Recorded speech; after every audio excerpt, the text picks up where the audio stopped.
तो आज हम बात करने वाले यार आईयूपीएसी नामकरण को एकदम ट्रिक से, ठीक है। उप सहसंयोजन यौगिकों का आईयूपीएसी, किसी भी यौगिक, कोई भी यौगिक आपके सामने आ जाए, आप चुटकियों में केवल 3 ट्रिक का उपयोग करके किसी भी यौगिक का आईयूपीएसी नामकरण बहुत आसानी से कर सकते हो, ठीक है। इसलिए आज का वीडियो बहुत इंपॉर्टेंट है। आप उप सहसंयोजन यौगिकों का आईयूपीएसी नामकरण, मतलब कोई भी आपका यौगिक हो, आप आसानी से उसका आईयूपीएसी नाम निकाल सकते हो, ठीक है। कैसे निकाल सकते हो? एकदम ट्रिक से, ठीक है। तो बस आपको करना क्या भैया, इस वीडियो को पूरा लास्ट तक देखना। आप खुद कहोगे यार इतना आसान वीडियो हमने पहले क्यों नहीं देखा, ठीक है। इसलिए आज का वीडियो पूरा देखना, बहुत आसान तरीके से आप पूरा आईयूपीएसी नामकरण सीख जाओगे, ठीक है। तो शुरू करते हैं वीडियो को, टाइम आपका वेस्ट नहीं करेंगे। तो देखो, बात करें आईयूपीएसी नामकरण ट्रिक से, कैसे ट्रिक, कौन सी ट्रिक हम बताने वाले जिससे आप किसी भी यौगिक का आईयूपीएसी निकाल सकते हो। उससे पहले हम आपको थोड़ी सी बात समझाते हैं। देखो, आपको जो आईयूपीएसी करना होगा ना, उसके लिए 2 टाइप के आपको यौगिक मिलेंगे। ध्यान से समझोगे तो एकदम आसान है, इसलिए समझने का प्रयास जरूर करना, ठीक है। देखो, आपके पास 2 टाइप के यौगिक होंगे। एक इस टाइप से होगा, जैसे यहाँ पे दिख रहा है K4FeCN6। दूसरा इस टाइप से दिख रहा है MnH2O6 और Br2, ठीक है। यहाँ पे एक में देख रहे हो, यहाँ पे K4 इधर कोष्टक के बाहर लगा है, इसमें देख रहे हो Br2 कोष्टक के इधर बाहर लगा है। तो इस टाइप से आपको 2 टाइप के यौगिक मिलेंगे, ठीक है। और दोनों टाइप के यौगिक में कॉमन एक ही चीज होती है। देखो, मान लो जैसे पहला यौगिक जो हमने लिख रखा है K4FeCN6, ठीक है। एकदम आसान, बस समझते रहना। जैसे ये यौगिक है, तो देखो आपको ये याद ध्यान देना है कि आपको क्या ध्यान देना है। सबसे पहले इस टाइप के यौगिक को तो उपसहसंयोजन यौगिक कहते हैं, ये सबको पता है। लेकिन इसमें एक चीज ध्यान देना है, आपको क्या दिखेगी यहाँ पे, एक क्या दिखेगा कोष्टक, और कोष्टक के अंदर क्या दिखेगा आपको, जैसे यहाँ पे Fe लगा हुआ है और छोटे कोष्टक के अंदर क्या लिखा हुआ है, CN6, ठीक है। मतलब कि आपको सबसे पहले यहाँ पे केंद्रीय धातु परमाणु और लिगेंड को पहचान लेना है। जो बड़ा कोष्टक होता है, जैसे ये जो बड़ा कोष्टक लगा हुआ है, इसके अंदर आपका लिगेंड मिलता है और केंद्रीय धातु परमाणु मिलता है। अब जैसे यहाँ पे देख रहे हो ये जो छोटे कोष्टक के अंदर जो होता है आपका, जैसे CN है छोटे कोष्टक के अंदर, तो इसे हम लोग क्या बोलते हैं, लिगेंड बोलते हैं, ठीक है। जो छोटे कोष्टक के अंदर यहाँ पे जितना आप देख रहे हो, छोटे कोष्टक के अंदर जितनी चीजें हैं, ये सभी क्या है, आपकी लिगेंड है, ठीक है। और बचा हुआ जो होता है Fe, ये आपका क्या होता है, इसे बोलते हैं केंद्रीय धातु परमाणु, जिसे इंग्लिश में बोला जाता है सेंटर एटम, ठीक है। इतना सबको पता भी होगा क्योंकि इससे पहले हमने पढ़ा भी दिया था, ठीक है। अब बात ये आती है आपसे, जो हम कह रहे हैं 2 टाइप के यौगिक आपको मिलेंगे। जैसे यहाँ पे एक में दिख रहा है, इधर K4 लगा है FeCN6, इसमें लिख रहा है MnH2O6 और यहाँ पे Br2। तो देखो, कभी भी आपको ऐसा दिखे जिसमें कोष्टक के इधर कुछ लिखा हो, जैसे कोष्टक है बड़ा कोष्टक, बड़े कोष्टक के जैसे इधर लिखा है K4, तो आपको तुरंत जान जाना, अगर बड़े कोष्टक के इधर कोई चीज लिखी है तो आपको तुरंत ये जान जाना ये क्या लिखा हुआ है, धनायन लिखा हुआ है। धनायन का मतलब ये प्लस चार्ज वाला है, मतलब ये क्या है, जो K है आपका, ये प्लस चार्ज वाला, मतलब कोष्टक के अंदर इधर की वैल्यू दिखती है तो ये प्लस चार्ज वाली होती है। अब जब ये प्लस चार्ज हो गया तो कोष्टक कैसा हो गया, माइनस चार्ज का। ये छोटी छोटी बातें आपको समझना बहुत जरूरी है, क्योंकि तभी आप ट्रिक यूज कर पाओगे, इसलिए समझो, ठीक है। आपसे कह रहा है अगर कोष्टक के इधर कुछ है तो आप तुरंत जान जाओगे वो धनायन है, मतलब प्लस का होगा, ठीक है। और अगर ये प्लस है तो बचा हुआ तो माइनस ही होगा। इसमें देखो, अगर कोष्टक के इधर कुछ दिखता है, मतलब इधर की जगह अगर इधर कुछ दिखता है, तो आपको जान जाना अगर कोष्टक के इधर कोई चीज है तो ये माइनस की होगी, मतलब ये क्या होगी, ऋणायन होगी, ठीक है। अब अगर ये ऋणायन होगी तो बचा हुआ ये जो हो जाएगा, ये आपका क्या हो जाएगा, प्लस वाला हो जाएगा, धनायन हो जाएगा, ठीक है। मतलब 2 टाइप के यौगिक मिलेंगे, जिसमें एक में कोष्टक के अंदर ऋणायन होगा, मतलब माइनस वाला होगा, एक में कोष्टक के अंदर धनायन मतलब प्लस वाला होगा। तो इस टाइप से 2 टाइप के यौगिक आपको मिलेंगे।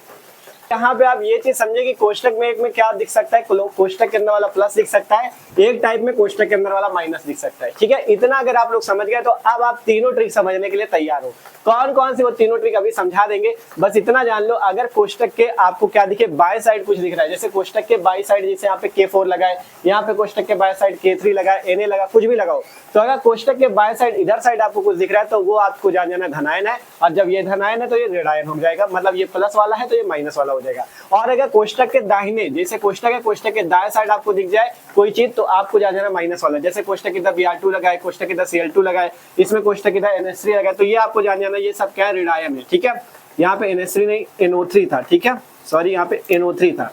तो अगर आपको यहाँ पे कोष्टक के इधर साइड कोई चीज दिखता है तो आपको क्या जानना है कि ये क्या चीज है, ऋणायन वाला, ये माइनस का। अब जब ये माइनस का है तो ये क्या हो जाएगा, प्लस का। अब आपको बताते हैं कौन सी वो 3 ट्रिक है। अगर आप लोग इतना सीख चुके हो कि अगर कोष्टक इधर आपका क्या, अगर कोष्टक के बाएं साइड कोई चीज है तो वो प्लस में होगी, तो कोष्टक माइनस में होगा। दूसरा टाइप क्या मिलेगा कि कोष्टक के अगर दाहिने साइड कोई चीज है, जैसे Br2 यहाँ पे लगा इस वाले में, तो ये क्या हो जाएगी, माइनस में हो जाएगी और कोष्टक हो जाएगा प्लस में। इतना सीख चुके तो अब आपको बताते हैं वो 3 ट्रिक जिससे आप आईयूपीएसी एकदम आसान तरीके से कर सकते हो। तो चलो देखते हैं। ठीक है, आप देखो हमने वो तीनों ट्रिक यहाँ पे लिख दी है, देख सकते हो। ट्रिक नंबर 1, तीनों ट्रिक बहुत अच्छे से समझना, आप किसी भी यौगिक का नाम लिख सकते हो। ठीक है, ट्रिक नंबर 1 ये कहती है कि आपको जैसे यहाँ पे कोई भी यौगिक है तो उसमें आपको बताया दो चीज मिलेंगी। पहला आपका या तो कोष्टक के अंदर प्लस होगा या बाहर माइनस होगा, या कोष्टक के अंदर वाला माइनस होगा और बाहर वाला प्लस होगा। यही दो स्थिति आपको बताई, मतलब धनायन मिलेगा और ऋणायन मिलेगा। धनायन का वाला प्लस वाला मिलेगा और ऋणायन का वाला माइनस वाला मिलेगा। तो इस टाइप से आपको या तो धनायन मिलेगा या तो ऋणायन मिलेगा। तो ट्रिक नंबर 1 ये कहती है जब भी नाम लिखोगे तो सबसे पहले नाम, अगर धनायन प्लस ऋणायन मिलता है तो सबसे पहले नाम धनायन का लिखोगे। ठीक है, पहली ट्रिक यही कहती है कि अगर आपको धनायन और ऋणायन मिलते हैं तो धनायन का नाम सबसे पहले लिखा जाएगा। ये ट्रिक नंबर 1 है, इसको आपको फॉलो करना है, अभी आपको कराएंगे भी। ठीक है, दूसरी ट्रिक ये कहती है कि जो आपका इस टाइप से बड़ा कोष्टक है, इस बड़े कोष्टक में सबसे पहले नाम लिगेंड का लिखते हैं और वो भी संख्या सहित लिखते हैं। आपको इतना तो समझा दिया कि कोष्टक के अंदर आपको क्या मिलेगा। ये जो आपका जैसे Mn दिख रहा है, ये क्या हो गई, धातु होगी, तो इसे बोलेंगे केंद्रीय धातु परमाणु। और इस छोटे कोष्टक के अंदर जो लिखा है वो लिगेंड होगा। यहाँ पे छोटे कोष्टक के अंदर जो लिखा है लिगेंड है, छोटे कोष्टक के अंदर जो लिखा है वो लिगेंड है। ठीक है, तो कहा गया अब जब बड़े कोष्टक में, ये जो बड़ा कोष्टक है इसके अंदर का जब नाम लिखा जाएगा तो सबसे पहले नाम लिगेंड का लिखेंगे, उसके बाद केंद्रीय धातु परमाणु का लिखेंगे। ठीक है, तो दूसरी ट्रिक ये कहती है कि बड़े कोष्टक में सबसे पहले नाम लिगेंड का लिखेंगे, वो भी संख्या सहित लिखेंगे।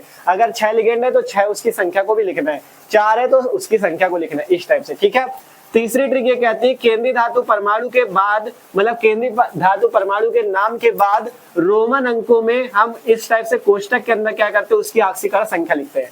मतलब जब केंद्रीय धातु परमाणु का नाम लिख देते हैं तो उसके बाद रोमन अंकों में हम छोटे कोष्टक के अंदर उसकी ऑक्सीकरण संख्या को लिखते हैं। ये है 3 ट्रिक, इन्हीं को अपना के आप किसी भी यौगिक का नाम लिख सकते हो। तो अब आपको बताते हैं कैसे नाम लिखना है। उसके लिए आपको थोड़ा सा लिगेंडों के नाम समझ लेना है, उनकी ऑक्सीकरण संख्या समझ लेनी, जिससे आप ऑक्सीकरण संख्या भी आपको निकालना पड़ेगा। तो यहाँ पे देखो हम लिख देते हैं, फिर आपको थोड़ा समझा देते हैं। ठीक है, क्योंकि ये भी इंपॉर्टेंट है। अब थोड़ा सा हम लोग क्या करते हैं, यहाँ पे लिगेंड और उनकी ऑक्सीकरण संख्याओं को समझ लेते हैं और उनका क्या नाम लिखना वो समझ लो, क्योंकि ये समझना बहुत जरूरी है। ठीक है, तो जैसे आपको कहीं पे CN लिगेंड मिलता है, जैसे यहाँ पे देखोगे ये CN लगा हुआ है, तो CN लिगेंड का नाम याद रखना, इसका नाम होता है साइनो। और ये याद तभी हो पाएगा जब आप जैसे एग्जाम्पल की प्रैक्टिस करोगे ना, कई सारे लगाओगे, कई सारों के नाम लिखोगे, आपको तुरंत ये याद हो जाएगा, रटना बिल्कुल नहीं है। ठीक है, CN का होता है साइनो और इसकी ऑक्सीकरण संख्या हमने सामने लिख दिया -1। ठीक है, OH माइनस को बोलते हैं हाइड्रोक्साइड, इसकी ऑक्सीकरण संख्या -1 होती है। फिर SO4 2-, इसे बोलते हैं सल्फेट, इसकी क्या होती है ऑक्सीकरण संख्या -2 होती है। फिर है C2O4 2-, इसे बोलते हैं ऑक्जिलेट आयन, इसकी -2 होती है। CO3 2- कार्बोनेट आयन -2 होती है। CO इसे बोलते हैं कार्बोनिल, इसकी ऑक्सीकरण संख्या 0 होती है। H2O इसे जल बोलते हैं, लेकिन यहाँ पे एक्वा लिखा जाएगा IUPAC लिखने के लिए, 0 होती है इसकी भी। NH3 को एमीन बोला जाएगा, इसकी ऑक्सीकरण संख्या 0। NO2 अगर मिलता है तो उसे नाइट्रो बोला जाएगा, उसकी ऑक्सीकरण संख्या 0। NO3 मिलता है तो उसे नाइट्रेट बोला जाएगा, इसकी -1 होती है। और अगर इस टाइप से दिखे EN, इसे बोलते हैं एथिलीन डाइअमीन, क्या बोलते हैं एथिलीन डाइअमीन, इसकी भी ऑक्सीकरण संख्या 0 होती है। अगर आपको कहीं पोटेशियम, हाइड्रोजन, सोडियम ये सब दिखते हैं तो इनकी ऑक्सीकरण संख्या याद रखना +1 होती है। क्लोरीन, ब्रोमीन, आयोडीन ये सब दिखते हैं तो इसकी ऑक्सीकरण संख्या -1 होती है। बस इतना याद रखो। अब ये 3 ट्रिक फॉलो कर दो, नाम आपके सामने। ठीक है, चलो तीनों ट्रिक लगाते हैं और नाम लिखते हैं। ठीक है, पहला एग्जांपल देखो K4Fe-CN6। सबसे पहले इसमें पहचानना है कि केंद्रीय धातु परमाणु और लिगेंड। कैसे पहचानोगे, हमने कहा जो बड़े वाले कोष्टक के अंदर आपको जैसे यहाँ पे Fe दिख रहा है, Fe को आप समझ गए। Fe के बगल में जो छोटा कोष्टक है, छोटे कोष्टक वाला लिगेंड होगा। छोटे कोष्टक के जो अंदर है ये क्या होगा, लिगेंड होगा। लिगेंड पहचान गए, लिगेंड के जो जस्ट बगल में उसे केंद्रीय धातु परमाणु बोलेंगे। ये पहचान गए लिगेंड और केंद्रीय धातु परमाणु। फिर पहली ट्रिक यूज करो, पहले धनायन और ऋणायन पहचानो। अगर आपका कोष्टक के इधर कुछ लिखा है तो उसे धनायन बोलेंगे, अब ये धनायन तो ये ऋणायन। अगर कोष्टक के इधर साइड कुछ लिखा है, मतलब दाएं साइड, तो ये ऋणायन होगा, माइनस का होगा, तो ये प्लस का हो जाएगा। धनायन ऋणायन पहचान गए। इसके बाद पहली ट्रिक ये कहती है सबसे पहले नाम धनायन का लिखेंगे, तो जो धनायन होगा उसका नाम पहले। तो यहाँ पे बताओ K4Fe-CN6 में कौन धनायन कौन ऋणायन। हमने देखा कोष्टक के इधर K4 है, मतलब यही धनायन है। ठीक है, इधर लगा तो प्लस का होगा, यही, इसी का नाम पहले लिखना है। यहाँ पे कितने, K4। यहाँ पे जो भी कोष्टक के बाहर होगा उसका नाम संख्या सहित नहीं लिखना है, केवल लिगेंड का नाम ही हमने बताया ट्रिक में संख्या सहित लिखना है। यहाँ पे K4 हो, K10 लगे हो, हमसे कोई मतलब नहीं, हम केवल K का नाम लिखेंगे। K का नाम क्या है, यहाँ पे पोटेशियम, K को बोलते हैं पोटेशियम, पोटेशियम लिख दो। ठीक है, सबसे पहले नाम धनायन का, तो यहाँ पे K4 धनायन था, इसलिए हमने सबसे पहले नाम धनायन का लिख दिया। अब जब धनायन का नाम लिख जाएगा, अब नाम लिखना है ऋणायन का। ऋणायन कौन है? कोष्टक के अंदर वाला। और कोष्टक के अंदर दूसरी ट्रिक ये कहती है कि कोष्टक के अंदर में सबसे पहले नाम लिगेंड का लिखेंगे। अब जब कोष्टक के अंदर बात आएगी तो आपको कोष्टक के अंदर कौन कौन मिलता है? केंद्रीय धातु, परमाणु और लिगेंड। सबसे पहले नाम लिगेंड का लिखना है। दूसरी ट्रिक ये कहती है सबसे पहले नाम लिगेंड का लिखना है। लिगेंड यहाँ पे कौन है? सीएन। और सीएन को क्या बोलते हैं? इसीलिए हमने लिख दिया साइनो बोलते हैं। तो यहाँ पे लिखो साइनो और संख्या सहित, ये भी ट्रिक कह रही है संख्या सहित लिखो, संख्या सहित लिखो लिगेंड को, ठीक है। अगर यहाँ पे 6 लिगेंड है तो 6 संख्या, 6 को क्या बोलते हैं? जब IUPAC लिखते हैं तो याद रखना, अगर कहीं पे कोई चीज 2 आती है तो उसे डाई लिखते हैं, 3 आती है तो उसे ट्राई लिखते हैं, 4 आती है तो टेट्रा लिखते हैं, 5 के लिए पेंटा, 6 के लिए हेक्सा लगाते हैं। तो यहाँ पे अगर 6 दिख रहा है तो सिंपल 6 के लिए आपको यहाँ पे यूज करना है हेक्सा। हेक्सा यूज कर दिया। 6 के लिए आपको IUPAC के लिए हेक्सा यूज कर देना है। सीएन को क्या बोलते हैं? साइनो बोलते हैं। तो हेक्सा साइनो, क्या लिख दिया? हेक्सा साइनो लिख दिया, ठीक है। और ये जो आप देखो लिगेंड का नाम भी हो गया, पहले धनायन का नाम, फिर कोष्टक के अंदर लिगेंड का नाम लिख लिया हेक्सा साइनो। तीसरी ट्रिक, अब केंद्रीय धातु परमाणु का नाम लिखना है। केंद्रीय धातु परमाणु कौन है? Fe। Fe को ऐसे तो आयरन बोलते हैं, लेकिन यहाँ पे आयरन नहीं लिखना, यहाँ पे लिखना फायरेट। Fe को क्या लिखोगे नाम में? फायरेट। क्या लिखना है Fe का नाम? फायरेट। बस हो गया IUPAC। अब बस ये तीसरी ट्रिक यूज करनी, केंद्रीय धातु परमाणु के नाम के बाद रोमन अंकों में इसकी ऑक्सीकरण संख्या लिखनी है। रोमन अंकों में हम क्या करेंगे? इसकी ऑक्सीकरण संख्या लिख देंगे। अब बात आती ऑक्सीकरण संख्या लिखने की, तो हमने ऑक्सीकरण संख्या एकदम ट्रिक से इसके पहले वाले वीडियो पे सिखा दिया है। अगर आपने वो वीडियो नहीं देखा तो जल्दी से जाके उस वीडियो को देख लेना, क्योंकि प्लेलिस्ट है डिस्क्रिप्शन में, प्लेलिस्ट की आपको लिंक मिल जाएगी केमिस्ट्री वाली, वहां पे वो वीडियो है, जल्दी से जाके देख लेगी आपको। और यहाँ पे भी आपको सिखा देते, कोई दिक्कत की बात नहीं है। देखो आप जैसे पहले हमने नाम लिखना सीखे, अभी आपको ऑक्सीकरण संख्या भी सिखाएंगे, टेंशन लो। पहले नाम लिखना है, जैसे पहले धनायन का नाम लिखा पोटेशियम, फिर यहाँ पे 6 थे, 6 के लिए हेक्सा, सीएन को साइनो, Fe को फैरेट। अब आपको क्या लिखना है? ऑक्सीकरण संख्या। ऑक्सीकरण संख्या के लिए आपको ऑक्सीकरण संख्या लिखनी किसकी है? केंद्रीय धातु परमाणु की, ठीक है। तो केंद्रीय धातु परमाणु की लिखनी है, तो आपके पास है K4 FeCN6, ये आपके पास है, ठीक है। जब भी ऑक्सीकरण संख्या लिखी जाती है, जैसे K4 FeCN6, 3 चीजें आपको दिख रही है, K4 है, Fe है और CN6। निकालनी Fe की है, तो जिसकी भी निकालनी होती है उसे X मान लो। जिसकी भी निकालनी हो, केंद्रीय धातु परमाणु की निकालनी पड़ेगी, उसे X मान लो। मान लिया। अब आपको यहाँ पे 3 चीज दिखी, K4 FeCN6। यहाँ पे आपको करना क्या? पहले K4 की ऑक्सीकरण संख्या लिखनी है, फिर बीच में प्लस लगाना है, फिर Fe की ऑक्सीकरण संख्या लिखनी है, फिर बीच में प्लस लगाना है, फिर CN की ऑक्सीकरण संख्या लिखनी है। यही ट्रिक होती है ऑक्सीकरण संख्या निकालने की। अब बात आएगी K4 की, हमें ऑक्सीकरण संख्या नहीं पता, तो हमने लिख तो दिया यहाँ पे, अगर पोटेशियम, हाइड्रोजन, सोडियम कहीं मिले तो उसकी ऑक्सीकरण संख्या +1 होती है। तो यहाँ पे है कितने पोटेशियम? 4, लेकिन हमें एक पोटेशियम की पता है +1 होती है, कितने? 4, तो 4 का गुणा कर दो। फिर ये होगी किसकी? पोटेशियम की। पोटेशियम की लिख दिया। अब लिखना है Fe की, तो बीच में प्लस लगाओ। जिसकी Fe की, जिसकी मतलब निकालना होता है, जैसे केंद्रीय धातु परमाणु की निकालना होता है तो उसे X मान लेते हैं, तो इसे X मान लो। फिर Fe की हो गई X, ठीक है। अब CN की बात आती है, 6 CN इसकी लिखनी है, बीच में फिर प्लस लगाओ। CN की कितनी होती है? हमने लिख रखी है, CN की होती है -1 लिख लो। है कितने CN? 6, तो 6 है तो 6 का गुणा कर लो, बस हो गया। देख लो, देख सकते हो पोटेशियम की क्या थी? +1, तो प्लस इंटू 4 हो गई। Fe की जिसकी निकालना हो उसे X मान लो, तो X हो गई। प्लस CN की कितनी है? यहाँ से CN की हमने लिख रखी -1, तो -1 इंटू 6 बराबर। यहाँ से जब भी आपको ऑक्सीकरण संख्या लिखनी है तो बराबर में क्या लिख देना है? 0, ठीक है। अगर यहाँ पे कोई आयन लगाओ, जैसे 4 + 3+, तब 0 नहीं लिखा जाता, तब इसी आयन को लिख दिया जाता है। लेकिन अगर कोष्टक के ऊपर कुछ भी नहीं लगा, जैसे यहाँ लगा 4+, तो यहाँ पे 4+ लिखा जाएगा, लेकिन यहाँ पे कुछ भी नहीं लगा तो आपको बराबर में 0 लिख देना। अब इसे हल कर लो, आपके पास X का जो मान आएगा वही ऑक्सीकरण संख्या होगी। 4 का 1 से गुणा 4 + X -6 बराबर 0। हल करो, 4 से 6 गया -2 बराबर 0। X का मान आ गया +2। X का मान कितना आ गया? +2। अब जो +2 आया, आपको यहाँ पे +2 ऐसे नहीं लिख देना, यही X का मान आया, Fe की ऑक्सीकरण संख्या यही होगी, लेकिन +2 ऐसे नहीं लिख देना। कहा गया रोमन अंकों में लिखना है। रोमन अंक कौन से होते हैं? ऐसे 1st, 2nd, 3rd ऐसे लिखना है, ठीक है। ये होते हैं रोमन अंक। तो यहाँ पे कितनी आई? 2, तो आपको 2 न लिख के क्या लिख देना है? 2nd। ये हो गया इसका पूरा IUPAC नाम है पोटेशियम हेक्सासाइनोफेरेट सेकेंड, ठीक है। अभी भले कठिन लगे, क्यों लग रहा है? क्योंकि पहला एग्जाम्पल, अभी तो इतने सारे लिख रखे, सब जहां प्रैक्टिस करोगे आसान हो जाएगा। तो बस ये याद रखो, सबसे पहले नाम धनायन का लिखना है, फिर दूसरी ट्रिक कोष्टक में सबसे पहले नाम लिगेंड का लिखना है, उसके बाद केंद्रीय धातु परमाणु का, उसके बाद ऑक्सीकरण संख्या लिख दो, काम खत्म। ठीक है, अभी देखो ये आपको एकदम रफ में निकालना है ऑक्सीकरण संख्या। ठीक है, रफ में अलग निकाल लिया करो, यहाँ पे लिख लो नाम। अभी पहला है, कम समझ में आए टेंशन ना लो, अगला एग्जाम्पल लेते और अच्छे समझ में आएगा। अगला एग्जाम्पल है K3CO C2O4 का होल ट्राई।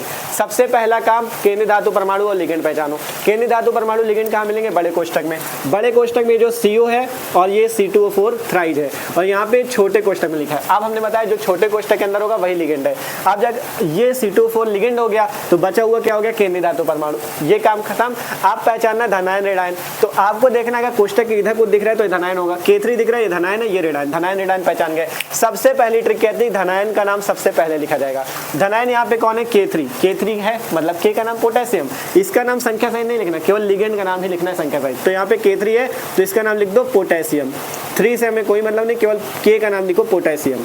धनायन का नाम कंप्लीट। धनायन का नाम लिख लिया आपने, कोई दिक्कत नहीं, धनायन का नाम हो गया। अब क्या दिख रहा है कोष्टक के अंदर? CO C2O4 का होल ट्राई। जब धनायन का नाम लिख जाएगा, अब अगर कोष्टक का नाम लिखना है तो कोष्टक में सबसे पहले नाम लिगेंड का, फिर केंद्रीय धातु परमाणु का। तो कोष्टक में लिगेंड कौन है? C2O4।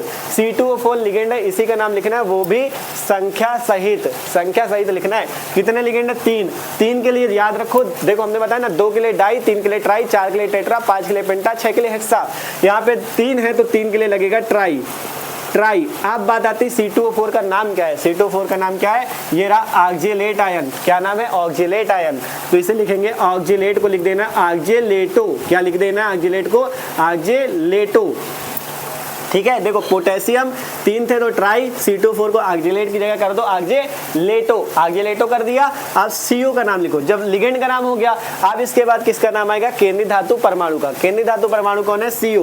CO का नाम लिखना है। CO का नाम क्या होता है? कोबाल्ट कहते हैं इसे। क्या कहते हैं? कोबाल्ट। अब यहाँ पे कोबाल्ट ना लिख के, जैसे यहाँ पे लिखा फेरेट, लास्ट में एट लगाया, वैसे इसमें कोबाल्ट की जगह लिख दो कोबाल्टेट। क्या लिख दोगे? कोबाल्टेट। कोबाल्टेट। कोबाल्टेट लिख दो। अब केंद्रीय धातु परमाणु का भी नाम हो गया। अब लास्ट में लिख दो ऑक्सीकरण संख्या। आपका काम कंप्लीट। सबसे पहले धनायन का नाम पोटेशियम, फिर लिगेंड का नाम संख्या सहित ट्राई ऑक्जेलेटो, फिर कोबाल्ट का नाम कोबाल्टेट। अब ऑक्सीकरण संख्या लिखनी है। ऑक्सीकरण संख्या निकाल लेते हैं। हमारे पास क्या? K3CO C2O4 का होल थ्राइज। अब इसमें किसकी निकालनी है? केंद्रीय धातु परमाणु। इसकी x मान लो जिसकी निकालनी होती है। K की कितनी होती है? हमने लिख रखी 1 होती। कितने K हैं? 3, तो 1 × 3, फिर प्लस लगाओ। CO की x हो गई, प्लस लगाओ C2O4 ऑक्जेलेट आयन -2 होती है, ये लिखी हुई है -2। कितने हैं? 3, तो -2 × 3 बराबर में क्या कर देंगे? 0। ठीक है, बराबर में बस 0 लिख दो, हो गया काम। हल कर लो। 1 का 3 से गुणा 3 प्लस x -2 × 3 -6 बराबर 0। यहाँ से हल करोगे x का मान आएगा +3। अब जब +3 आ गया तो 3 को आपको यहाँ पे +3 नहीं लिखना, रोमन अंकों में लिखना है। क्या लिखना है? थर्ड। बस हो गया नाम यार। बताओ, है आसान? है आसान, सिंपल सा है यार। Potassium try oxalato cobaltate third, इसका नाम पोटेशियम हेक्सासाइनोफेरेट सेकंड। ठीक है, आसानी से कर सकते हो। अब आगे बढ़ते हैं, आगे के नाम लिखते हैं। का नाम लिखते हैं तो देखो आगे इसका नाम बाद में बताएंगे, पहले इधर वालों के नाम लिखो। ठीक है, क्योंकि इसका भी बाद में समझाएंगे। इनको समझ गए तो इसको भी समझ जाओगे। अगला एग्जांपल है MnH2O का होल 6Br2। ठीक है, इसका नाम लिखना है। अब आपको सबसे पहला काम धनायन रेडायन। देखो, अगर कोष्टक के इधर कुछ लिखा होता है तो उसे धनायन बोलते हैं, लेकिन अगर कोष्टक के इधर कुछ लिखा है तो उसे रेडायन बोलते हैं। ये चीज हमने बताया। तो अगर ये रेडायन हो गया माइनस वाला, तो ये क्या हो जाएगा? प्लस वाला धनायन हो जाएगा। अब ट्रिक ये कहती है सबसे पहले नाम तो धनायन का लिखना है। इस बार कोष्टक के अंदर धनायन है तो जो धनायन होगा उसी का नाम पहले लिखना है। तो कोष्टक के अंदर धनायन, तो सबसे पहले हम नाम इस बार कोष्टक का लिखेंगे, क्योंकि सबसे पहला नाम धनायन का लिखा जाता है। तो कोष्टक के अंदर इस बार धनायन है तो सबसे पहले नाम कोष्टक का लिखा जाएगा। अब दूसरी ट्रिक ये कहती है कोष्टक में सबसे पहले नाम लिगेंड का। तो इसमें बताओ लिगेंड कौन है? जो छोटे कोष्टक के अंदर है, इस वाले कोष्टक के अंदर यही लिगेंड है, H2O यही लिगेंड है। सबसे पहले नाम लिगेंड का, फिर केंद्रीय धातु परमाणु का। ठीक है, तो यहाँ पे लिगेंड कौन है? H2O। H2O है ना लिगेंड। तो जब H2O लिगेंड है तो H2O का नाम बताओ। H2O का नाम ये लिखा हुआ है, एक्वा होता है। जल ऐसे कहते हैं, लेकिन यहाँ पे IUPAC में एक्वा यूज करेंगे। है कितने H2O? 6। 6 के लिए क्या लगता है? हेक्सा। अभी बताया था 6 के लिए हेक्सा लगता है, तो 6 के लिए हेक्सा लगाओ। लिगेंड का नाम लिख रहे हैं हेक्सा, फिर H2O को क्या बोलते हैं? एक्वा, तो हेक्सा एक्वा। ये हो गया लिगेंड का नाम। अब लिगेंड का नाम लिखने के बाद जब संख्या सहित आपने लिख लिया हेक्सा एक्वा, आप किसका नाम, केंद्रीय धातु परमाणु का। अब यहाँ पे Mn है, Mn को क्या बोलते हैं, मैग्नीज। तो क्या यहाँ पे जैसे अभी तक फेरेट कोबाल्टेट करते थे, अब क्या मैग्नीज को मैग्नेट करें, अब यहाँ पे मैग्नेट नहीं करेंगे। क्यों नहीं करेंगे ये भी समझ लो। जब आपको ऐसा दिखे, जब कोष्टक के अंदर कभी भी प्लस हो, अगर कोष्टक के अंदर वाला धनायन मिलता है तो आपको जो धातु परमाणु है उसका नाम नहीं बदलना। जैसे यहाँ पे कोष्टक के अंदर क्या था, माइनस था, इसमें भी क्या था, कोष्टक के अंदर माइनस था, तो हमने इसका नाम कोबाल्ट की जगह कोबाल्टेट करा, फेरेट आयरन की जगह फेरेट करा। लेकिन अगर कोष्टक के अंदर आपको प्लस मिलता है तब आपको नाम नहीं बदलना, इस मैग्नीज को मैग्नेट नहीं करना। लेकिन अगर यहाँ पे Fe की जगह Mn होता तो हम इसको, यहाँ पे माइनस है, ये कोष्टक के अंदर वाला ऋणायन है, इसलिए हम इसको मैग्नीज को मैग्नेट करते। लेकिन यहाँ पे जब कोष्टक के अंदर वाली वैल्यू धनायन की हो तब आपको क्या करना है, नाम में मैग्नीज को मैग्नीज ही रहने देना है। ठीक है, ये चीज आपको याद रखना पड़ेगा। ठीक है, तो यहाँ पे Mn को क्या लिखेंगे, मैग्नीज। क्या लिखा जाएगा, मैग्नीज। क्या लिख देंगे, मैग्नीज। ठीक है, तो हेक्सा एक्वा मैग्नीज। अब इसके बाद इसके आगे का हम नीचे लिख रहे हैं क्योंकि आगे तो जगह है नहीं। ठीक है, हेक्सा एक्वा मैग्नीज। अब क्या लिखा जाएगा, जब केंद्रीय धातु परमाणु का नाम लिख लोगे उसके बाद उसकी ऑक्सीकरण संख्या, ऑक्सीकरण संख्या और धनायन का नाम लिख जाएगा। जब कोष्टक के अंदर धनायन था, धनायन का नाम लिख गया। अब किसका नाम लिखना है, ऋणायन का। ऋणायन कौन है, ब्रोमीन। इसका नाम क्या है, ब्रोमीन। तो यहाँ से हम Br को क्या लिख देंगे, ब्रोमीन। यही इसका पूरा नाम हो जाएगा, हेक्सा एक्वा मैग्नीज। इसकी ऑक्सीकरण संख्या ब्रोमीन। ठीक है, सॉरी ब्रोमीन नहीं लिखना, यहाँ पे लिखना है ब्रोमाइड। ये जो आपके ब्रोमीन, क्लोरीन ये सब है ना, इनमें लास्ट में आइड लगा देना, ब्रोमाइड, क्लोराइड, आयोडाइड। ठीक है, तो यहाँ पे ब्रोमीन छोड़ के ब्रोमाइड कर देना। क्या कर देना, ब्रोमाइड। ब्रोमाइड, जैसे यहाँ क्लोरीन तो क्लोराइड हो जाएगा। ठीक है, ब्रोमाइड, इसका नाम हो गया ब्रोमाइड। ठीक है, हेक्सा एक्वा मैग्नीज और यहाँ पे ऑक्सीकरण संख्या ब्रोमाइड। अब ऑक्सीकरण संख्या जल्दी से निकाल लेते हैं। इसकी ऑक्सीकरण संख्या देखो, हमारे पास है MnH2O6 और बाहर क्या, Br2। तो सिंपल हमें जिसकी निकालनी उसे x मान लेते हैं, Mn को x मान लो। तो यहाँ पे x प्लस H2O की कितनी होती है, H2O की 0, तो है कितने H2O 6, तो 0 गुणे 6 और प्लस Br की कितनी, देखो हमने बता रखा है, क्लोरीन, ब्रोमीन, आयोडीन कुछ भी मिले -1 रख दो। -1 इंटू कितने हैं, 2, तो -1 इंटू 2 बराबर 0। हल कर लेते हैं तो x प्लस 0 माइनस 2 बराबर 0, x बराबर प्लस का 2, तो यहाँ से x बराबर प्लस 2 आई, मतलब इसकी ऑक्सीकरण संख्या क्या आ गई, सेकेंड। ठीक है, तो नाम देख सकते हो गया hexa aqua manganese second bromide. तो मतलब जब भी कोई इस टाइप का आपको यौगिक मिले जिसमें कोष्टक के अंदर वाला आपका क्या हो, कोष्टक के अंदर वाला आपका प्लस हो और बाहर माइनस हो, तो उसका नाम इस टाइप से लिखा जाएगा। सबसे पहले जो प्लस होता है उसका नाम लिखना है, तो इसका नाम हो गया 6 थे, इसलिए हेक्सा एक्वा, इसको मैग्नीज। मैग्नेट यहाँ पे नहीं करना, जब कोष्टक के अंदर प्लस होगा तो नाम नहीं बदलेगा। ठीक है, तो केवल मैग्नीज करना है। फिर यहाँ पे इसकी मैग्नीज की ऑक्सीकरण संख्या, फिर ब्रोमाइड। ठीक है, इसकी ऑक्सीकरण संख्या +2 आ गई। अब इसके बाद अगला एग्जांपल देखते हैं तो आपको और अच्छे समझ में आएगा। ठीक है, क्योंकि वो नीचे वाला भी इसी टाइप का है। देख सकते हो है ZnNH3 इसमें देखोगे कि आपको यहाँ पे बाहर Cl2 दिख रहा है, मतलब ये क्या माइनस में है और ये आपका क्या हो जाएगा, प्लस में। ठीक है, ये प्लस वाला है, ये माइनस वाला। आप सिंपल सबसे पहले नाम प्लस का, और कोष्टक के अंदर सबसे पहले देखो ट्रिक क्या बताएगी, कोष्टक में सबसे पहले नाम लिगेंड का।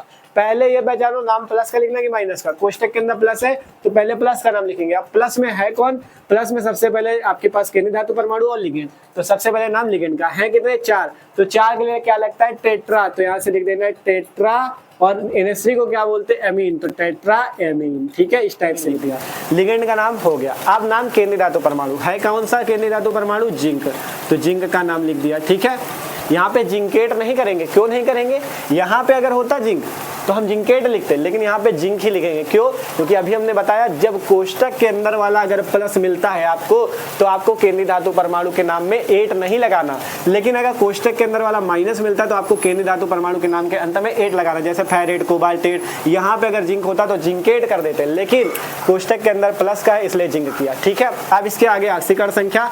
अब क्लोरीन का नाम लिखना है। क्लोरीन को क्या लिखते हैं, क्लोराइड। जैसे यहाँ पे ब्रोमाइड लिखा वैसे क्लोराइड। अब यहाँ पे इसमें 2 लगा तो इसको डाई क्लोराइड ना लिख देना, जैसे 2 लगा है तो सोचो संख्या सहित लिख दे। ये नहीं करना भैया, केवल संख्या सहित किसको लिखा जाता है, लिगेंड को, और किसी को संख्या सहित नहीं लिखना।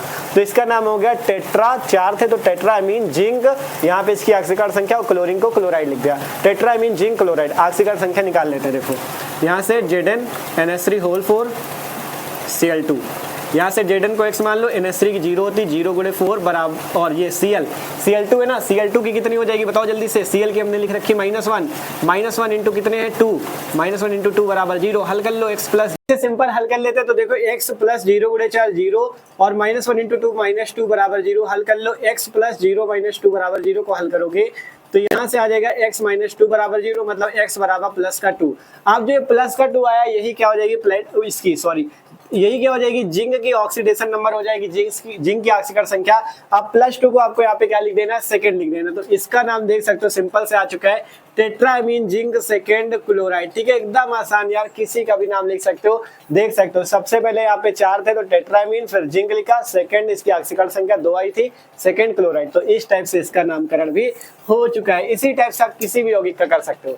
तो आप देखते हैं, देखो पहले इस वाले को देख लेते हैं। ठीक है, पहले इस वाले को देख लेते हैं, फिर इसके बाद इसको देखेंगे। ठीक है, क्योंकि इसको आसानी से समझ जाओगे तो इसको भी समझने में कोई दिक्कत नहीं होगी। तो आप देखो ये है आपके पास PTNS3 का 4+ और यहाँ पे 4+ लगा है। अब आपको कैसे पता चलेगा धनायन ऋणायन, तो पहले बड़े कोष्टक के अंदर इतना तो पहचान जाओगे केंद्रीय धातु परमाणु और लिगेंड, छोटे कोष्टक वाला लिगेंड होगा, ये बगल वाला केंद्रीय धातु परमाणु। अब अगर यहाँ पे 4+ लगा है तो पहले ही प्लस लगा दिया तो पहचान दोगे प्लस लगा तो प्लस ही तो है, ये प्लस लगा तो धनायन ही तो है, नाम धनायन का लिख लो बस। तो अब की बार जब बाहर कुछ है ही नहीं तो उससे क्या मतलब, पहले से यही है, यही का नाम लिखो। ठीक है, तो आप जब बड़े कोष्टक में ये केंद्रीय धातु परमाणु, ये लिगेंड, पहले नाम लिगेंड का, लिगेंड है कितने 6 के लिए लगता है हेक्सा, तो हेक्सा लिखो, हेक्सा। अब NH3 को क्या बोलते हैं, एमीन, हेक्सा एमीन लिख दो, हेक्सा एमीन लिख दिया। ठीक है, 6 थे तो हेक्सा एमीन। PT को क्या बोलते हैं, प्लैटिनम। अगर यहाँ पे होता कोष्टक के अंदर माइनस होता तो हम प्लैटिनम को प्लैटिनेट लिखते, लेकिन यहाँ पे कोष्टक के अंदर वाला क्या है, प्लस लगा, प्लस है, तो इसलिए हम क्या लिखेंगे, इसे प्लैटिनम लिख देंगे। क्या लिख देंगे, प्लैटिनम, नाम नहीं बदलेंगे। ठीक है, केंद्रीय धातु परमाणु का नाम हो गया। अब इसकी ऑक्सीकरण संख्या लिखी जाएगी। ठीक है, पहले नाम लिगेंड का हेक्साइमीन, इसका नाम प्लैटिनम, अब ऑक्सीकरण संख्या। और जब इस टाइप से 4+, 3+ कुछ भी हो तो लास्ट में आयन लिख देते हैं। ठीक है, जब बाहर कुछ भी, बड़े कोष्टक के बाहर कुछ भी ना लगा हो तो बाद में क्या लिख दो, आयन। जैसे इसका नाम हेक्साइमीन प्लैटिनम, ऑक्सीकरण संख्या आयन। ठीक है, ऑक्सीकरण संख्या देखो निकालते हैं, यहाँ से PT की निकालनी तो इसे x मान लो, प्लस NH3 है कि NH3 की कितनी होती है, 0 होती है, 0 है कितने NH3 6, तो 0 गुणे 6 बराबर 0। अब बराबर 0 नहीं करना, यही चीज तो बताया था। अगर कोष्टक के ऊपर कुछ लगा 4+, 3+, 3- 4- कुछ लगा है तो बराबर में 0 न करने की जगह ये जो 4+ है इसको ही +4 कर देना। अगर 3+ होता तो बराबर 0 की जगह, जो अभी तक बराबर में 0 लिखते थे ऑक्सीकरण संख्या निकालने में, अब 0 नहीं लिखना। अगर 3+ है तो +3 लिख दो, अगर -3 है तो -3 लिख दो, -2 है तो -2 लिख दो। मतलब कोष्टक के ऊपर जो भी लिखा हो उसे 0 की जगह रख दो। ठीक है, तो यहाँ से देखो PT को निकालना है तो इसे x माना, NH3 की 0, 6 है तो 0 गुणे 6 बराबर 4+ है, इसे +4 लिख दिया। 0 नहीं लिखना इस बार क्योंकि यहाँ पे 4+ आयन है। ठीक है, इसलिए 0 नहीं लिखा। हल कर लो, x प्लस 0 गुणे 6 0 बराबर प्लस का 4, मतलब x की वैल्यू क्या आई, प्लस का 4, मतलब यहाँ से कितने आयन है, 4th आयन। ठीक है, यहाँ पे आपको इस टाइप से इसको 4th लिख देना है। ठीक है, क्या लिख देना, 4, क्योंकि रोमन अंकों में लिखना है ना, तो 4। ये हो गया हेक्साइमीन प्लैटिनम 4th आयन। ठीक है, हाँ यही तो आएगा। ठीक है, यही इसका नाम हो जाएगा हेक्साइमीन प्लैटिनम 4th आयन। ठीक है, तो लिख लोगे कोई भी आयन वाला नाम आएगा, मतलब जिसमें 4+, 3+, 4- 3- कुछ भी माइनस लगाए, प्लस लगाए, उसमें लास्ट में आयन मत जोड़ना है। ऑक्सीकरण संख्या निकालने के लिए बराबर 0 की जगह वही आयन लिख देना है, बस नाम हो गया। ठीक है आसान। आप देखो लास्ट एग्जाम्पल हमने क्यों लिया है, जितने एग्जाम्पल है सब सिलेक्टेड लिए कि मतलब सभी टाइप हम इसी वीडियो में करा दें, जिससे किसी को प्रॉब्लम ना हो कि बाद में ये एग्जाम्पल भैया नहीं आ रहा, तो इसलिए हमने सोचा पूरा एक एक टाइप करा दे। देखो इसमें आयन वाला भी करा दिया। इसमें जैसे देखोगे ये है आपके पास, ये आपको दिख रहा है बड़ा कोष्टक है, बड़ा कोष्टक के अगर इधर कुछ दिख रहा है तो हमने बताया वो क्या होता है, माइनस होता है, और ये वाला कोष्टक अब क्या हो जाएगा, प्लस हो जाएगा। अब ये प्लस है, ये माइनस, इतना पहचान गए। अब नाम धनायन का लिखना है, नाम किसका लिखना है, धनायन का, तो धनायन प्लस वाले का लिखना है। अब इसमें पहचानना है लिगेंड कौन है।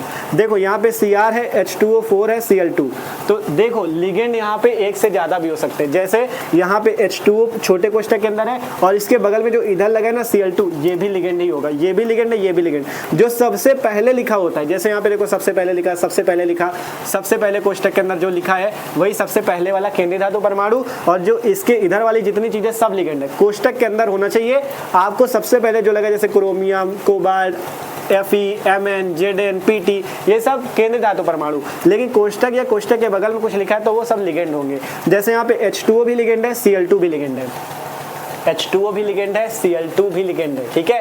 यहाँ पे लिगेंड के रूप में आ गया, मतलब जब इस प्रकार से दो प्रकार के लिगेंड अलग अलग लगे हो तब नाम कैसे लिखेंगे। पहले ट्रिक हो गई धनायन ऋणायन पहचान लिया। अब सबसे पहले नाम धनायन का, और सबसे पहले नाम धनायन का जब लिखेंगे तो कोष्टक के अंदर सबसे पहले नाम लिगेंड का। अब यहाँ पे इस बार है दो लिगेंड, आप बताओ पहले इसका नाम लिखे कि इसका नाम लिखे। इसीलिए हमने एग्जांपल लिया कि आप लोग सीख जाओ कि अगर कभी भी दो लिगेंड तीन लिगेंड आते हैं तो आप उसमें कौन से लिगेंड का नाम पहले लिखोगे। तो ये चीज याद रखना। अब आपको यहाँ पे अल्फाबेट यूज करना है। जैसे इसका नाम क्या है, एक्वा, क्या नाम है एक्वा, मतलब ए से एक्वा होगा। एक्वा किससे होगा, ए से होगा। इसका नाम है क्लोराइड या क्लोरो। जब लिगेंड की जगह होगा तो क्लोरो यूज किया जाएगा। जब ऐसे बाहर है तो क्लोराइड लिखा, जब लिगेंड की जगह होगा तो क्लोरो, ब्रोमो, आयोडो ऐसे यूज किया जाता है, ठीक है। क्लोरो हुआ। अब ये क्लोरो किससे होगा, सी से। ABCD पता है ना, एक्वा है तो एक्वा ए से हुआ, क्लोरो है तो क्लोरो सी से हुआ। अब ABCD में जो पहले आता हो पहले उसी का नाम लिखो। ABCD में पहले ए आता है कि सी, पहले ए आता है, इसलिए पहले नाम हम लोग जब लिगेंड में दो तीन आ जाएंगे तो आपको ABCD में देख लेना है कि सबसे पहले एक्वा का ए आता है कि क्लोरो का सी आता है या ब्रोमो का बी आता है। तो सबसे पहले एक्वा का ए आता है तो पहले नाम एक्वा वाले का लिखेंगे, ठीक है। तो यहाँ पे हम सबसे पहले नाम इसका लिखेंगे। देखो कैसे, यहाँ पे 4 है, 4 H2 है तो H2O को बोलते हैं एक्वा। 4 को लिखेंगे टेट्रा, संख्या सहित लिखना है तो टेट्रा एक्वा, ठीक है। पहले लिगेंड का नाम हो गया। दूसरा लिगेंड है Cl2, तो 2 है इस बार, तो 2 के लिए क्या लगता है, डाई। जब भी 2 हो तो डाई, 3 के लिए ट्राई। जब लिगेंड होगा तभी आपको डाई ट्राई करना है, और सबके इनके लिए ना डाई ट्राई करने रखना है, ठीक है। Cl2 है तो डाई। अब Cl है तो इसको क्या लिखेंगे, लिगेंड की जगह इसलिए क्लोरो, डाई क्लोरो, ठीक है। दो लिगेंड थे तो पहले ABCD में चेक कर लो, एक्वा में ए आता है कि क्लोरीन में सी आता है। तो एक्वा में ए पहले ABCD में आता है ना, ए आता है फिर सी आएगा ना, तो पहले नाम टेट्रा एक्वा का हुआ, फिर इसके बाद डाई क्लोरो का। अब लिगेंड के नाम हो गए, दो लिगेंड और तीन लिगेंड, कोई दिक्कत नहीं, बस ABCD में चेक कर लिया वो पहले नाम किसका आएगा, ठीक है। अब लिगेंड का नाम हो गया। अब केंद्रीय धातु परमाणु का, अब की बार भी देखो Cr है, क्रोमियम होता है, इसे क्रोमेट करे कि क्रोमियम ही रहने दे, बताओ क्रोमेट करे कि क्रोमियम ही रहने दे। अगर कोष्टक के अंदर प्लस है तो क्रोमेट ओमेट नहीं करना, 8 नहीं लगाना, उसको सीधा सीधा क्रोमियम ही लिख दो। लेकिन अगर कोष्टक के अंदर वाला माइनस होता तो हम उसे क्या कर देते, क्रोमियम को क्रोमेट कर देते। आप केंद्रीय धातु परमाणु हो गया। अब लिगेंड ऑक्सीकरण संख्या लिख लो। फिर इसके बाद धनायन का काम हो गया, बाहर NO3 लगाए, NO3 का नाम भी लिखना है। NO3 को बोलते हैं नाइट्रेट, तो नाइट्रेट ये हो गया इसका नाम, ठीक है, नाइट्रेट। इसका पूरा नाम क्या हुआ, tetra aqua die chloro chromium ऑक्सीकरण संख्या नाइट्रेट, ठीक है। ऑक्सीकरण संख्या चलो निकाल लेते हैं, ठीक है। Cr की निकालनी, इसको x मानो, प्लस H2O की कितनी होती, 0, H2O की ये लिखी 0, कितने H2 है 4, तो 0 गुणे 4 प्लस Cl2 है, ठीक है। Cl2 क्लोरीन की कितनी लिखी है वो देखो -1, कितने क्लोरीन 2, तो -1 × 2 प्लस NO3 भी है, अभी NO3 भी है, NO3 की कितनी लिखी है -1, तो -1 यहाँ पे लिख लो, बराबर में क्या आ जाएगा 0। यहाँ पे कोई आयन नहीं है इसलिए बराबर में 0 ही होगा। हल कर लो, x + 0 - 2 - 1 बराबर 0, हल करो x - 3 बराबर 0, x बराबर प्लस का 3, x बराबर +3 आए तो यहाँ पे थर्ड हो जाएगा, ठीक है। तो इसका नाम आ गया tetra aqua dichloro third nitrate, ठीक है। Tetra aqua dichloro chromium third nitrate, tetra aqua dichloro chromium third nitrate. देख सकते हो कितने सिंपल तरीके से निकाला गया। पूरी कोशिश की यार कोई भी एग्जाम्पल आपसे न छूटे, आप आसानी समझ जाओ। बस इस टाइप वाले में अगर 2-3 लिगेंड मिलते हैं तो उसमें चेक कर लिया करो लिगेंड का किसका नाम ए से आ रहा है, किसका बी से आ रहा है, किसका सी से आ रहा है। फिर अल्फाबेट में चेक करो, जिसका नाम जो पहले आता है, जैसे ABCD में जो पहले आता है उसका नाम पहले, जैसे एक्वा का ए पहले आ रहा था इसलिए इसका नाम पहले लिखा गया, क्लोरीन वाले का बाद में। आसानी से आप नाम कर सकते हो। बस आपको जो जो ट्रिक बताई उनको फॉलो करो। किसी भी यौगिक का नाम आप बताओ ट्रिक से लिख पाओगे कि नहीं। देखो पूरी कोशिश की यार कि किसी को भी रटना ना पड़े, पूरी मेहनत लगी, इतनी देर से चिल्ला रहे इसीलिए कि सबको समझ में आ जाए, ठीक है। तो पूरी कोशिश की आपको समझ में आए तो वीडियो अच्छा लगा लाइक कर लो और अपने दोस्तों के साथ भी जल्दी से शेयर कर दो जिससे उनको भी ये टॉपिक तैयार हो जाए, ठीक है। तो मिलते हैं अगले वीडियो पे। जो लोग नए हो सब्सक्राइब कर लो क्योंकि यहाँ पे मस्त तरीके से आई चले क्लास 12 केमिस्ट्री की भी, फिजिक्स की भी। डिस्क्रिप्शन में प्लेलिस्ट चेक करोगे, आपको प्लेलिस्ट में चैप्टर नंबर 1 पहले पार्ट से केमिस्ट्री के सारे वीडियो मिल जाएंगे, फिजिक्स के पहले पार्ट से सारे वीडियो मस्त तैयारी कर सकते हो, ठीक है। तो मिलते हैं अगले वीडियो पे। समझ में आओ तो कमेंट करके जरूर बता देना कि हाँ भैया समझ में आया, आपने मस्त पढ़ाया, ठीक है। तो कमेंट करो, बताओ जल्दी से और इसे नोट कर लो।